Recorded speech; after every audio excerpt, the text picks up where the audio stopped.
அவர்கள் மீதும் சஹாபாக்கள் தாபீன்கள் தபஅ தாபீன்கள் நல்லோர்கள் எல்லோர் மீதும் என்றென்றும் எப்போதும் உண்டாகட்டுமா. மாறி வரும் இளைய சமூகம், இளைஞர்களுடைய மாற்றுவது யார்? இவ்வாறான விஷயங்களைத்தான் நாம் இங்கு பார்க்க போகின்றோம். இதில் இந்த இளைஞர் சமூகத்தை பொறுத்த வரைக்கும் இளமையான அந்த பருவம், இளைஞர் பருவம் என்பது எத்தனை வயது, அதனுடைய அளவு என்ன அப்படிங்கிறதுல உலகத்தில் உள்ள சில அமைப்புகளும் சில நிறுவனங்களும் இளைஞர்களுடைய வயதிலேயே வித்தியாசமாக சொல்கிறாங்க. சிலர் டீனேஜ் பருவம் என்று சொல்லுவாங்க, சிலர் 15லிருந்து 30 வரைக்கும் என்று சொல்லுவாங்க, சிலர் 20லிருந்து 35 வரைக்கும் சொல்லுவாங்க. WHO டீனேஜ் 13லிருந்து 19 வரைக்கும் அப்படின்னு சொல்லுவாங்க. இப்படி நிறைய இளைஞர் பருவத்துக்கு பல வயது எல்லைகளை சொன்னாலும் இஸ்லாமிய அறிஞர்கள் சூரத்துல் அஹ்காஃப் 15வது வசனத்தை வச்சு ஹத்தா இதா பலக அஷுத்தஹு வ பலக 40 சனா, பருவ வயதை அடைந்து 40 வயது வரைக்கும் என்ற ஒரு எல்லையை, இடைப்பட்ட ஒரு கால அளவை தாய் தந்தையர்கள் பெற்றோர்களுக்கு நன்றி கடன் படக்கூடிய உபகாரம் செய்து பெற்றோர்களை கவனிக்கிறது, அல்லாஹ்வுக்கு நன்றி செலுத்துறது, இந்த பருவம் என்று அல்லாஹ் சொல்கிறதுனால பருவ வயதை அடைந்ததுலேருந்து 40 வயசு வரைக்கும் தான் அந்த இளமை பருவம் அப்படிங்கிறத ஒரு சில அறிஞர்கள், இப்னு கையம் ஜௌசி ரஹ்மத்துல்லாஹி அலைஹி அவர்கள் போன்றவங்க இளமைங்கிறது இதுதான் அப்படின்னு சொல்கிறாங்க. ஏனென்றால் அந்த இளைஞர்கள் என்பவர்களை ஒரு விஷயத்தை நான் இடையில் உங்களுக்கு நான் சொல்லிக்கொள்கிறேன். நம்ம பகல் செஞ்ச நிகழ்ச்சியில் ஒவ்வொரு சப்ஜெக்ட் முடிய ஒரு கேள்வி வந்துச்சு. ஆனால் இந்த சப்ஜெக்டில் கடைசியாக 2-3 கேள்வி கேட்பேன் இல்லைங்களா. ஏன்னா அந்த பகல் இடையில கொஞ்சம் கேள்விகளை கேட்டுட்டு போய் நிறைய விஷயத்தை நமக்கு பார்த்துக்கொள்ளே இல்லாமல் எப்படி என்ன ரைட். இதில் நம்ம கொஞ்சம் கவனமாக இருப்போம். இடையில சின்ன எக்ஸசைஸ் தருவேன், சரியா? உங்களுக்கு ரொம்ப பிரயோஜனமான சில விளையாட்டுகள் இருக்குது இட்டிங்க. சரி, அப்போ இந்த வயசு எல்லையை பருவ வயசுலேருந்து 40 வரைக்கும் அப்படின்னு எடுத்துக்கிறாங்க. ஒரு சிலர் கல்யாணம் முடிச்சதோட இளமை முடிஞ்சு போச்சுன்னு நினச்சிட்டு இருக்கிறாங்க அப்படின்னு சிலர் சொல்கிறாங்க. ஒரு ஆள் கல்யாணம் முடித்தால் அதோட முடிஞ்சு போகுது, 20லேருந்து கல்யாணம் வரைக்கும், பருவ வயசுலேருந்து கல்யாணம் வரைக்கும் அப்படியும் சொல்லுவாங்க. ஆனால் இது தப்பான கருத்து. கல்யாணம் முடிக்கும் வரைக்கும் இளமை என்று சொன்னால் கல்யாணத்துக்குனுடைய வயசு ஒவ்வொரு நாட்டிலையும் வித்தியாசம் இல்லைங்களா. இப்போ ரோமானியாவை பொறுத்த வரைக்கும் 10 வயசில் சாதாரணமாக பெண்கள் கல்யாணம் முடிச்சிடுவாங்க. 10 வயசு பெண்கள். உலகத்திலேயே மிக இளமையான பாட்டி ரோமானியா பாட்டி தான். 22 வயசில் பேரப்பிள்ளை கண்டிருக்கிறான். உலகத்திலேயே மிக இளமையான பாட்டி என்ற ஒரு ரெக்கார்டை ரோமானியா வின் பண்ணியிருக்குது. ரோமானியாவில் சிம்பிள், சின்ன வயசில் கல்யாணம், ஆக்களும் பெரிய ஆக்கள் இல்லை, உயரம் குன்றிய பெண்கள் ரோமானியா பெண்கள். ஃப்ரான்ஸில் சிட்டியில் ட்ரெயினில் பிட் பாக்கெட் அடிக்கிறதுல பேர் போன ஆக்கள் ரோமானியா பெண்கள். ரைட். இதில் பாருங்க, மனித வாழ்வின் முக்கியமான ஒரு பகுதி தான் இந்த வாலிபம். இந்த வாலிபம்ங்கிறது மனித வாழ்வின் ஒரு முக்கியமான ஒரு பகுதி.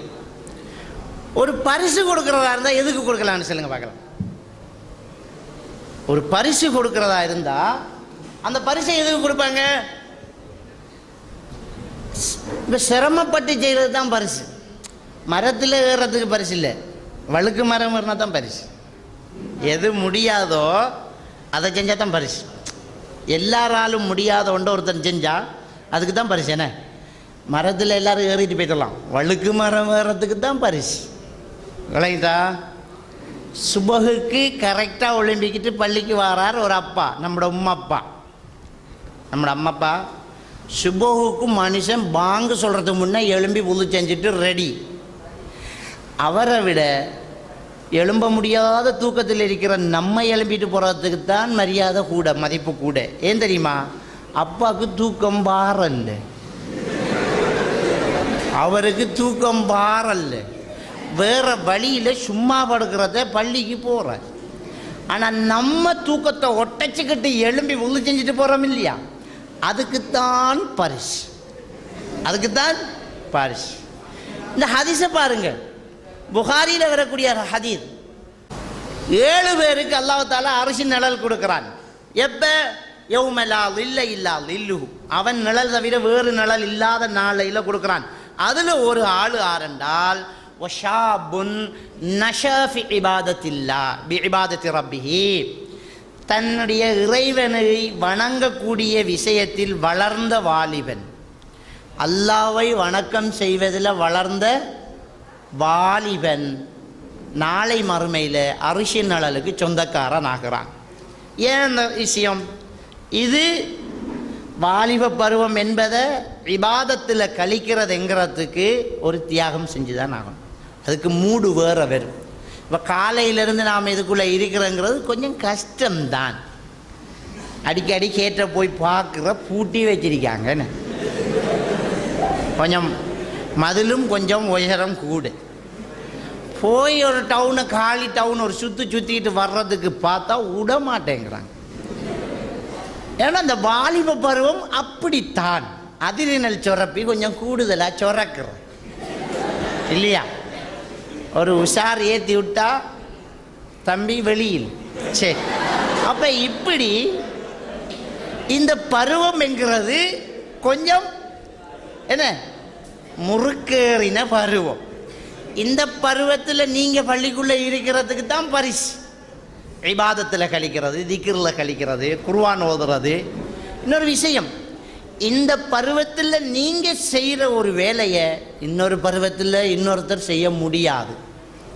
வேகம், திறமை இதில் இருக்கும், நுண்ணறிவு கூட இருக்கும். இளமை கட்டிளமை பருவத்தில் நுண்ணறிவு கூட இருக்கும். கட்டிளமை பருவத்தில் முடியாத விடயத்தை சவாலுக்கு செய்கிற மனப்பக்குவம் ஏற்படும். யாருக்குமே முடியாமல் இருக்குதுண்டா அதை சவாலுக்கு செஞ்சு சாதிக்கணும் அப்படிங்கிற ஒரு உத்வேகம் ஏற்படுற பருவம் இந்த இளமை பருவம். அதனால் இந்த பருவத்தில் நாங்கள் இபாதத்தில் ஈடுபட்டா நிச்சயமாக அல்லாஹ் நாளை மறுமையில் அரிசின் நிழல் தருவான் அப்படிங்கிறத நாங்கள் பார்க்கலாம். வரலாற்றை பார்த்தால் வரலாற்றில் சாதித்தவர்கள் இளமையானவர்கள், இளைஞர்கள், வாலிபர்கள் சாதித்திருக்கிறாங்க. சலாஹுத்தீன் அய்யூபி சிலுவை போர் நடத்தி சிலுவை யுத்தம் செய்ய வந்த யூதர்களுடைய திட்டத்தில் வந்த கிறிஸ்தவ பேரணியை வெற்றி கொண்டு இஸ்லாமிய நாட்டை, துருக்கியை காப்பாற்றிய ஒரு மிகப்பெரிய ஒரு போராளி, வரலாற்று குறித்து வைத்திருக்கிற ஒரு ஆள் தான் சலாஹுத்தீன் அய்யூபி.